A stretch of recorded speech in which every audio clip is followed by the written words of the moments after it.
आता आपण भूगोल जो आपली राज्यसेवा कॉम्प्रिहेन्सिव्ह पहिली टेस्ट आहे जीएसटी त्यातला हा भूगोल हा जो सब्जेक्ट आहे यातले पहिले 15 प्रश्न आपण डिस्कस करूया.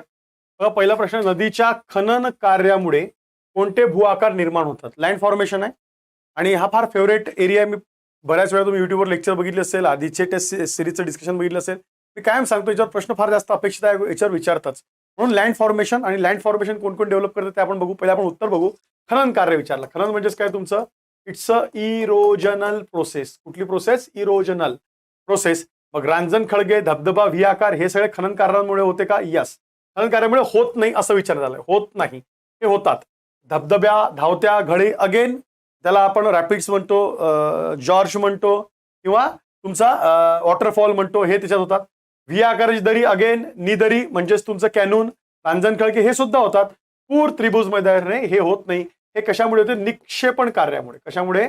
निक्षेपण, दॅट इज डिपॉझिशन. म्हणजेच काय तर संचयन होऊन तयार होणाऱ्या काय गोष्टी आहे, हा पण पॉईंट आपल्याला इथे लक्षात ठेवायचा आहे. म्हणजे उत्तर काय? पूर, मैदान, त्रिभुज प्रदेश. मग यात रिवाइज करताना आपल्या सगळ्यांना माहित आहे की नदी असेल, वारा असेल, त्यानंतर हिमनदी, सागरी लाटा, लास्ट एक्झामला आहे सागरी लाटाचं विचारला होता, आणि भूजल. ही झाली 5 आपली कारके. या 5 कारकांमुळे प्रत्येकाचं निक्षेपण कार्य आहे आणि त्याच्यामुळे तयार होणारी भूरूपे आहे. आणि अपक्षरण म्हणजेच त्याला आपण इरोजन म्हणतो, त्याच्यामुळे निर्माण होणारी भूरूपे. प्रत्येकाचे आपले एक्झाम्पल्स फक्त बघून ठेवा आणि कदाचित काही वेळेस डायग्राम सुद्धा विचारता येईल का नाही. लास्ट एक्झामला डायग्राम विचारण्यात आली होती एका एक्झामला 17 का 18च्या, आणि त्याच्यानंतरला तर तुमचं सागरी लाटामुळे खालील त्याचा क्रम ओळखा. सागरी लाटांच्या अपक्षरण कार्यामुळे निर्माण होणाऱ्या भूरूपांची ओळखा असा प्रश्न विचारतो. मग याच्यातली ही भूरूपे या कारकांमुळे, याला एजंट्स म्हणतो आपण, वेदरिंग एजंट्स. आणि ही एक्झोजेनिक प्रोसेस आहे, ज्याला आपण बहिर्गत प्रक्रिया म्हणतो वेदरिंगची, त्याच्यामुळे निर्माण होणारी भूरूपे. त्याचा हा पॉईंट लक्षात ठेवायचा आहे. नदीच्या खनन कार्यामुळे ओके नाही होणारी, म्हणजे नदीच्या कुठल्या कार्यामुळे होते? निक्षेपण. कुठलं कार्य? नदीचं निक्षेपण, डिपॉझिट मुळे. हा पॉईंट लक्षात घ्यायचा. नाउ सेकंड क्वेश्चन, भारतातील कोणत्या राज्यात पाम तेलासाठी शेतजमीन अधिक प्रमाणात केली जाते? आता करंट सिनेरिओ मध्ये हा प्रश्न टाकला मी. पाम तेल लक्षात घ्या, भारतात सर्वात जास्त, जगातील सर्वात जास्त पाम तेल आयात करणारा देश आपण आहे. आयात. आपल्या एकूण तेलाच्या गरजेपैकी 60% गरज ही पाम तेलाने भागवतो. पाम ट्री ज्या बनतो आपण त्याच्यापासून, वनस्पती. कारण की आपलं हॉटलिंग असेल किंवा आपल्या बऱ्याच देशात अन्न म्हणून सुद्धा, अन्न खाण्यात सुद्धा पाम तेल आपण यूज करतो. सेकंड नंबरला तुमचं इथं येतं, ते सेकंड नंबरला कुठलं येतं? सोयाबीन येतं. मग तुमचं सूर्यफूल येतं. मग तुमचं ज्याला आपण शेंगदाणा तेल म्हणतो, मुंगफल्ली, ते तेल येतं. हे लक्षात घ्या. मग नारळाचं तेल हे प्रमुख तेल आहे, पण मोस्ट ऑफ 60% आपल्या तेलात वाटा पाम तेलाचा आहे. आता पाम तेलाचं आपलं तर उत्पादन फार कमी आहे. पाम तेलासाठी आता हे चर्चेत का होतं? इंडोनेशिया हे सर्वात अधिक आणि मलेशिया हे जगात सर्वात जास्त पाम तेलाचं उत्पादन करणारे काय देश आहे. आणि आता आपल्या एका राजकीय पक्षाच्या एका प्रवक्त्यांनी काहीतरी एका धर्माविषयी वक्तव्य केलं होतं, आणि त्या वक्तव्याचा निषेध म्हणून इंडोनेशिया आणि मलेशियाने सांगितलं भारताला आम्ही तुम्हाला तेल देणं बंद करू. त्यावेळेस तो क्रायसिस आला होता आणि आपलाही फोकस आहे की आपण पाम तेल उगाव. पण पाम तेलासाठी कुठले राज्य आहे? केरळ, आंध्र, तामिळनाडू हे राज्य त्याच्या आघाडीवर. लक्षात घ्या. एबीसी त्याचं उत्तर आहे पहिलं. उत्तर प्रदेश, पंजाबने ते प्रयोग चालू आहे, पण सर्वात जास्त याला थोडं ट्रॉपिकल आणि याला ह्युमिड क्लायमेट काय होतं या तेलाच्या उत्पादनासाठी काय करतं? महत्वाचं ठरतं. पण जॉग्राफी दृष्टीने आपण तो क्लायमेटच्या दृष्टीने बघू शकतो. करंट सिनेरिओ मध्ये हे सध्या हा इश्यू का गाजला होता? इंडोनेशिया, मलेशिया देशांनी आपल्या देशाने लगेच माफी मागितली वगैरे, हे सगळं केलं आपण, पण हा इश्यू तेव्हा लक्षात आला होता. पाम तेला फार महत्वाचा वाटा आपल्या खाद्य तेलात. नाउ नेक्स्ट, पृथ्वीच्या भूकवचातील विघटनासाठी कोणते घटक कारणीभूत आहे? भू अंतर्गत, भूकवचातील म्हणजे पृथ्वीच्या आत जे घटक असतात त्यातल्या कुठल्या गोष्टीमुळे त्याचं विघटन होते हे लक्षात घ्यायचंय. मग बघा, उष्णता, जसजसं आज चाललं उष्णता वाढत जाते आपली, बरोबर आहे. आपण म्हणतोय प्रत्येक, जर पृथ्वीच्या भूपृष्ठात गेले प्रत्येक 32 मीटरला 1 डिग्री सेंटीग्रेड तापमान काय होतं? वाढतं. तापमान वाढतं, हे लक्षात घ्यायचंय. त्यानंतर दाब पण वाढतं. पृथ्वीच्या जसजसं आत जाईल दाब वाढतं, घनता वाढते. आणि मग हीच कारणं तुमची प्रामुख्याने काय होतं? दाब आणि उष्णता, ज्याला म्हणतो पृथ्वीच्या भूकवचातील विघटनासाठी कारणीभूत ठरतात. मला सांगा, पृथ्वीचा आकार आणि पृथ्वीचे परिवलन ठरणार आहे का हो? पृथ्वीचा आकारामुळे तुमची ग्रॅव्हिटी डिपेंड करते, किंवा पोलर साईड गेलं तर ग्रॅव्हिटेशनल फोर्स ऑफ अट्रॅक्शन काय जास्त आहे, तुमच्या इक्वेटरवर काय आहे तो कमी आहे. Because the shape. And second thing is the त्याचं परिवलन. त्याच्यामुळे काय होतं, पृथ्वी स्वतःभोवती जी फिरते त्याचा वेग हा इक्वेटरवर जास्त असतो. त्याच्यामुळे वाऱ्याचा वेग असेल किंवा सेंट्रीफ्युगल फोर्स आहे इक्वेटरवर तयार होतो, त्याच्यामुळे हवा ऊर्ध्वगामी होते वगैरे, हे सगळी कारणं इथं येईल. पण पृथ्वीच्या अंतर्भागाचा जर संबंध आला तर तो उष्णता आणि दाब याच्यामुळे बिघडत होतं. हा सुद्धा पॉईंट आपल्याला लक्षात घ्यावा लागेल. नाऊ नेक्स्ट, खालील विधाने विचारत घ्या. वातावरणातील बाष्पीभवन प्रमाण तापमानानुसार बदलत असते. वातावरणातील बाष्पीभवन बट ऑब्वियस, उन्हाळ्यात बाष्प जास्त असते, हिवाळ्यात बाष्प कमी असते. म्हणून तर हिवाळ्यात हवा डेन्स असते, उन्हाळ्यात हवा काय असते, मॉइश्चर. आपल्याला उन्हाळ्यात थोडी आपण काय ज्याला आपण कोल्ड क्रीम लावून फिरतो, हिवाळ्यात का लावतो, बिकॉज मॉइश्चर कमी होते, बाष्प कमी होते. म्हणजे वातावरणातील बाष्पीभवन प्रमाण तापमानानुसार बदलते, बट ऑब्वियस. विषुववृत्तापासून ध्रुवाकडे गेल्यास नायट्रोजन, ऑक्सिजन, ॲरोगॉन, कार्बन डायऑक्साईडचे वायूचे प्रमाण वाढते. हा आपण चर्चा करू काय आहे. तर तापमानाच्या उंचीनुसार अक्षरवृत्तानुसार बदलते. यस, तापमानाची उंची ही अक्षरवृत्तानुसार बनवते. फॉर एक्झाम्पल जर पृथ्वी घेतली, इथे तापमानाची उंची पृथ्वीच्या कुठल्या विषुवृत्तीय भागात साधारणतः ही उंची आपण इथं 13 किलोमीटर पर्यंत किंवा 18 किलोमीटर पर्यंत असं म्हणतो. आणि जर तुम्ही ध्रुवावर गेलं तर ट्रोपोस्फिअर याची उंची 10 किलोमीटर म्हणते. बिकॉज पृथ्वीचा इथं काय आहे, पृथ्वी फुगलेली आहे, त्याच्यामुळे वातावरणाचा थर पण काय होणार, फुगणार इथे. आणि इथं पृथ्वी चपटे, इथं वातावरणाचा थर काय असणार, कमी असणार. म्हणून तपांबर, because of the earth shape. Again it's earth shape, पृथ्वीचा आकार हे त्याला कारण आहे. आणि धुलीकरणामुळे वातावरण संधी प्रकाश, बरोबर आहे, ज्याला आपण सूर्य दिसत नाही पण प्रकाश पडतोय, it's a scattering of light. ते कुठनं होतं, धुलीकरणामुळे होतं. हे सुद्धा वाक्य बरोबर आहे. बरं, त्यांनी विचारलं, विचारत घ्या, अयोग्य विधान कुठले, असा त्या याच्यातला अर्थ होता. पण यापैकी कुठलंच नाही अयोग्य, सगळे करेक्ट आहे. आता आला प्रश्न, सर विषुववृत्तापासून ध्रुवाकडे नायट्रोजन, ऑक्सिजन, कार्बन डायऑक्साईडचं प्रमाण कसं काय वाढते. विषुववृत्तापेक्षा ध्रुवाकडे पृथ्वीचा परिवहनाचा वेग कमी आहे. शिवाय तुमचा ध्रुवा हा जो आहे, तुमची जी ग्रॅव्हिटी आहे, ध्रुवाचा सेंटरपासून ग्रॅव्हिटी ऑफ सेंटर हे डिस्टन्स कमी आहे. त्याच्यामुळे जे जड वायू आहे ते तिथं जास्त हवेत खालच्या पकडल्या जातात because of gravity. And second thing is the तिथं तुमचा कशाचा वेग, परिवहनाचा वेग कमी होतो. म्हणून त्या थरात कार्बन डायऑक्साईड जळवायू आहे, तुमचा नायट्रोजन, ऑक्सिजन हे सगळे जळवायू आहे, ते खालच्या थरात तिथे मोठ्या प्रमाणात आढळतात. म्हणून त्याचं प्रमाण तिकडे वाढत जातं. हा एक पॉईंट आपल्याला इथं लक्षात घ्यायचा आहे. हे चारही वाक्य बरोबर आहे का. Yes, all of the above are correct. म्हणून उत्तर यापैकी नाही. नाऊ नेक्स्ट क्वेश्चन, कर्क आणि मकर ऋतूच्या जास्त दाबाच्या पट्ट्याच्या खंड्याच्या पश्चिम बाजूस, बरोबर आहे. आता 2 मिनिटं तुम्हाला कर्क आणि मकर ऋतूचे दाब पट्टे काढले पाहिजे आपण. हा झाला 0 डिग्री विषुववृत्त. मग इथे म्हणेल तुमचा कर्कवृत्ताचा 25 ते 35 जास्त आणि कमी, साधारणतः मी रफ मध्ये काढतोय. 25 ते इथं तुमचं 35. या रेंजमध्ये प्रश्न काय विचारलाय की या भागात जर तुमच्या कुठलेही, फॉर एक्झाम्पल आपण इथं आफ्रिका घेतलं, तुम्ही आफ्रिका घेतलं तर या आफ्रिकेमध्ये असणारं हे वाळवंट, सहारा असेल, कलारी असेल, किंवा इथं आपला वरचा काय घेतला, इकडे असा आपला भारत घेतला तर भारताचे वाळवंट थरचं कुठे, पश्चिमेकडे. किंवा तुम्ही इकडे याच्यातनं हे आणलंय, काय आणलंय असं, आपला दक्षिण अमेरिका खंड घेतलं, त्यातले अटाकामाचं वाळवंट बघा. प्रश्न हा विचारण्यात आलेला आहे की ऑलमोस्ट जे तुमचे हॉट डेझर्ट्स आहेत उष्णकटिबंधीय, हे पश्चिमेकडे का सिच्युएटेड आहे, पश्चिमेकडेच का निर्माण झालेले, हा प्रश्न आहे. मग त्याचं उत्तर काय ते तुम्हाला ऑप्शनमध्ये शोधायचं आहे. या प्रदेशातून दुसरीकडे वारे वाहत जातात, या प्रदेशात दुसरीकडून वारे वाहत येत नाही, या प्रदेशात समुद्र नाही, किंवा 1 किंवा 2. मग याचं लॉजिकली आन्सर आहे प्रदेशातून वारे वाहत येत नाही. काय झालं असतं, वारे वाहत आले असते, आता इथनं वारे वाहत गेले चालते, उष्ण वारे असतील, सिरोक्को उदाहरणार्थ उष्णच वारा आहे, सारामधनं वाहू दे की.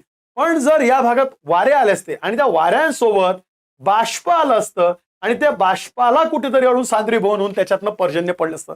तर हा असा भाग आहे, या भागात वारे वाहत नाही बिकॉज हा भाग तुमचा ज्याला आपण ट्रेड विंड्स म्हणतो, ट्रेड विंड्स किंवा त्यालाच तुम्ही काय म्हणता, व्यापारी वारे, याच्या भागात येतो. बरोबर आहे, या भागात व्यापारी वारे वाहतात आणि व्यापारी वाऱ्याची दिशा ज्याला आपण पूर्वीय वारे म्हणतो, इस्टर्लीज, पूर्वेकडून पश्चिमेकडे ही दिशा आहे.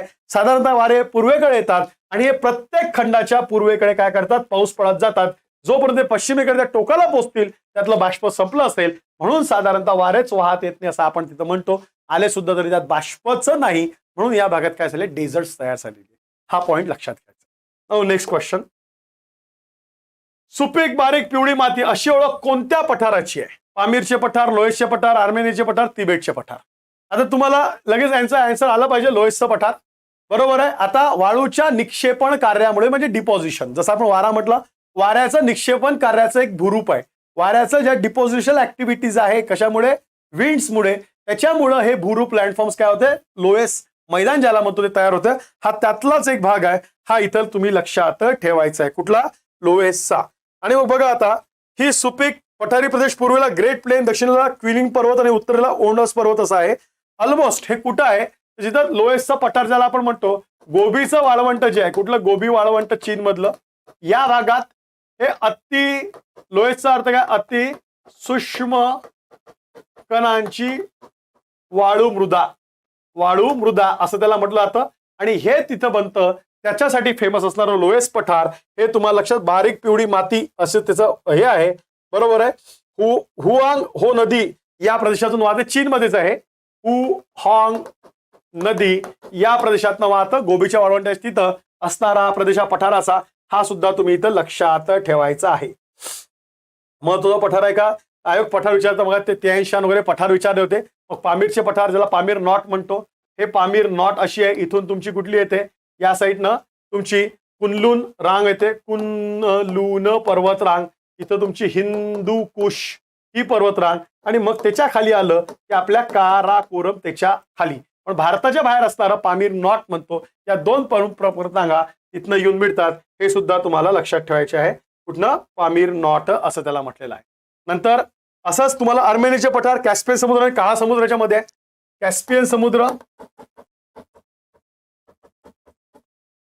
आणि काळा समुद्र याच्यामध्ये असणार हे अर्मेनियाचं पठार. तिबेट जगाचे छप्पर, वर्ल्ड हायेस्ट रूफ असं त्याला म्हटलं जातं, ते म्हणजे काय, तिबेटचा पठार. आपल्या भारताच्या हिमालयाच्या वर चीनच्या मध्ये असणारा तो भाग, तिबेटचा एक स्वायत्त भाग होता आधी, आता नाहीये तो तिबेटचा पठार, हे सुद्धा लक्षात घ्यायचं.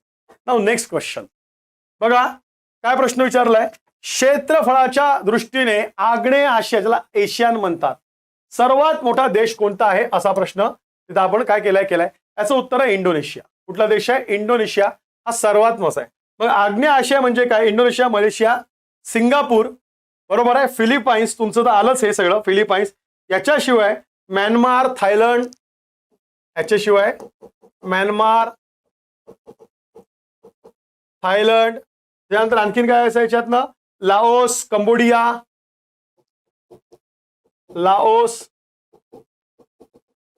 कंबोडिया, हे सर्व देश म्हणजे आग्नेय आशियातील प्रमुख देश आहे. आग्नेय आशियातील प्रमुख देश याच्यात आहे. आणि सर्वात मोठं क्षेत्रफळानं असणारा देश कुठला आहे, इंडोनेशिया. सर्वात छोटा जर काढला तर मग तो कुठला येईल, सिंगापूर येईल, हे सुद्धा लक्षात घ्या. सिंगापूर एक ते पोर्ट आहे, पोर्ट डेव्हलप झाला स्टेटमध्ये, देशामध्ये, स्टेट म्हणजे नेशन्स, अशामुळे हा सर्वात जास्त इंडोनेशिया. इंडोनेशिया अजून कशासाठी प्रसिद्ध आहे, तो Indonesia is the fourth largest populate country after USA, म्हणजे चायना, इंडिया, USA आणि इंडोनेशिया. आणि Muslim religion population is the highest in Indonesia of the world, हे पण लक्षात ठेवायचं. जगात सर्वात जास्त मुस्लिम बहुल लोकसंख्या असणारा इंडोनेशिया हा देश आहे, हे पण महत्वाचं आहे. फिलिपाईन्स तुम्हाला माहिती आहे, मलेशिया, या गोष्टी तुम्ही इथं लक्षात ठेवायचं आहे. नाउ नेक्स्ट आहे, विकसित देशांच्या तुलनेत भारतातील विजेचा वापर अत्यंत कमी आहे. भारतातील कोळसा संसाधन वितरण असमान असल्यामुळे औष्णिक वीज निर्मिती केंद्रापर्यंत कोळसा वाहतूक करण्यास फार खर्च येतो. ग्रामीण भागातील ऊर्जेची 50% गरज जैविक वायू मार्फत भागवली जाऊ शकते. कुठले विधाने योग्य आहे, yes, all of the above correct. All of the above याला काय म्हणतो आपण, करेक्ट विधाने म्हणतोय, हे सुद्धा लक्षात घ्यायचं आहे.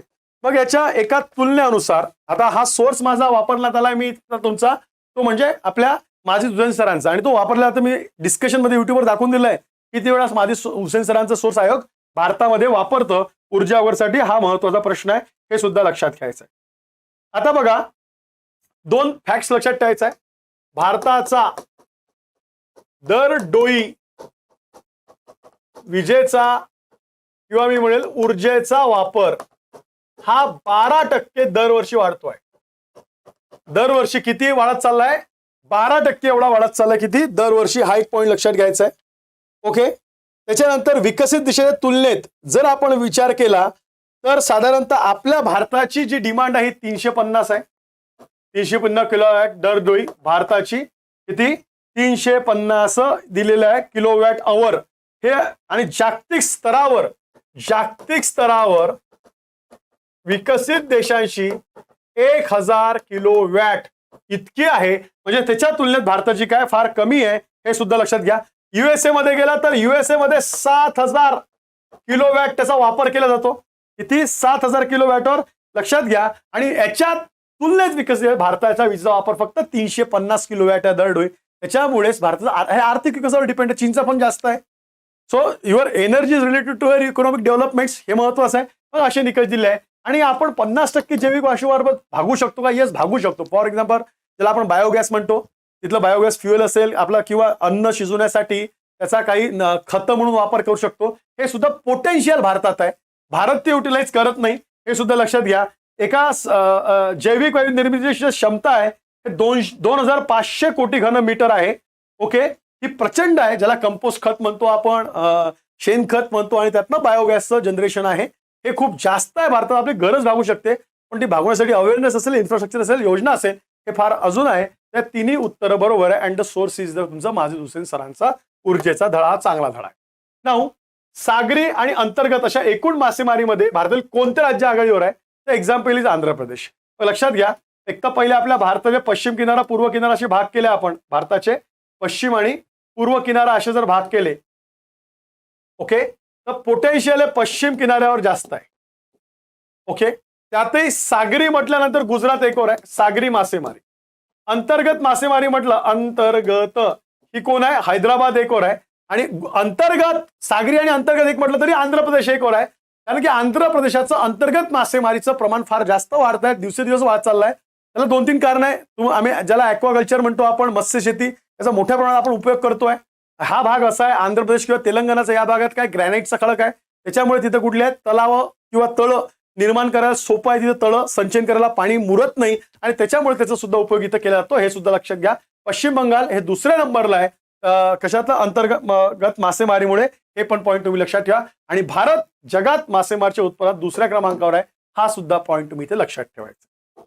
नाऊ नेक्स्ट, द्वीपकल्पीय भारताचा ईशान्य भाग हिमालयाच्या पायथ्याशी कोणते वने आढळतात? द्वीपकल्पीय भारताच्या ईशान्य भाग म्हणजे हा पट्टा. भारताचा जर विचार केला तर हा पट्टा. आणि हिमालयाच्या पायथ्याशी कुठले? उष्णकटिबंधीय आर्द्र पानझडी वने. बिकॉज तिथं पर्जन्याचं प्रमाणच काय आहे तुमचं? साधारणतः 150 सेंटीमीटर. पायथा म्हटलं तर इतकं प्रमाण असते. वर गेलं की पर्जन्य वाढतं, मग तिथे तुमचे सदाहरित होईल, निम सदाहरित येईल. पण साधारणतः पूर्वेकडचा भाग पठाराचा किंवा आपल्या महाराष्ट्रात सुद्धा आपण काय करतो म्हणतो, गडचिरोली, चंद्रपूर, भंडारामध्ये इथं आर्द्र पानझडी वने आहे. मग वनांचे एकूण जे प्रमाण आहे पानझडी, त्यातील 2 आहे, काटेर शुष्क पानझडी आणि आर्द्र. शुष्क म्हणजे काय? 70 सेंटीमीटर ते 100 सेंटीमीटर मध्ये पडतात. तो कोरडाऊ भाग आहे बऱ्यापैकी. पण जिथं साधारणतः ज्याला आपण म्हणतो हिमालय शिवालिकचा पायथा असेल, उत्तर पूर्व जिकडे आपलं मेघालय आहे, सिक्कीम आहे, अरुणाचल आहे, याच्या पायथ्याशी गेलं तुम्हाला पहिले पानझडी वने लागतात. जसे वर गेले सदाहरित वने सुरू होतात, बिकॉज पर्जन्य वाढतं. हा पॉईंट इथे लक्षात ठेवायचा. नाऊ नेक्स्ट, 2011च्या जनगणनेनुसार नागरी लोकसंख्या साक्षरता या बाबतीत अखिल भारतीय स्तरावर, कुठल्या स्तरावर म्हणतात आहे? अखिल भारतीय स्तरावर कुठला क्रमांक होता? हा सुद्धा एक पॉईंट लक्षात घ्यायचा आहे. कोणाचा? आपल्या महाराष्ट्राचा, असं विचार झाला आहे अखिल भारतीय स्तरावर. त्यातलं उत्तर आहे की 2011 नागरी लोकसंख्येत 5व्या स्तरावर होतो आपण. कारण की तुम्हाला सर्वांना माहिती आहे, यातलं पहिलं जर आपण यातला पॉईंट काढला की सर्वात जास्त नागरीकरणाचं प्रमाण असणारं जर यातलं आपण राज्य काढलं तर 1 नंबरला येतं ते म्हणजे कुठलं? तर गोवा. 1 नंबरला काय होतं नागरीकरण? गोवा. त्याच्यानंतर मेघालय, त्याच्यानंतर येतं तुमचं तामिळनाडू, त्याच्यानंतर येतं केरळ, आणि मग येतं आपलं महाराष्ट्र. कितव्या क्रमांकावर नागरीकरण, नागरी लोकसंख्या व साक्षरता या बाबतीत असं म्हटलं क्रमांक, पर्सेंटेज. बरोबर आहे. महाराष्ट्र किती येतं? तर इथं तुमचं महाराष्ट्र येतं आपलं 5व्या क्रमांकावर. तर एकूण नागरी लोकसंख्या हे प्रमाण शब्द पाहिजे होता इथं, प्रमाण. नागरी लोकसंख्या म्हटलं तर महाराष्ट्र एक होईल, पण नागरी लोकसंख्येत टक्केवारी प्रमाण म्हटलं तर महाराष्ट्र 5व्या नंबरवर. आणि साक्षरच्या बाबतीत महाराष्ट्र कितव्या? 6व्या नंबरवर. पहिलं तुमचं सर्वात जास्त साक्षर असणारं राज्य कुठलं आहे? ते केरळ आहे. बरोबर आहे. केरळ सर्वात अधिक साक्षरता राज्य कुठलं आहे? केरळ आहे. केरळ झालं की मग कुठलं येतं साक्षरच्या बाबतीत? दुसरं राज्य येतं ते म्हणजे अगेन मिझोरम. केरळ नंतर मिझोरम, मग गोवा, मग त्रिपुरा. त्रिपुरा नंतर येतं तुमचं हिमाचल प्रदेश. हिमाचल नंतर येतं आपलं महाराष्ट्र 6व्या क्रमांकावर. म्हणून तो प्रश्न तिथं विचारण्यात आलाय. हा सुद्धा पॉईंट लक्षात. नाऊ नेक्स्ट, भारतातील चुनखडीचे उत्पादन अग्रेसर असणारे राज्य कुठले? चुनखडी आपल्याला क्लिअर पाहिजे. चुनखडी राजस्थान, मध्य प्रदेश, गुजरात या भागात कुठलाच संबंध नाही. महाराष्ट्रात आपल्याला नाहीये. आपण त्यातनं काय करू शकतो? तुम्ही एलिमिनेट करू शकता.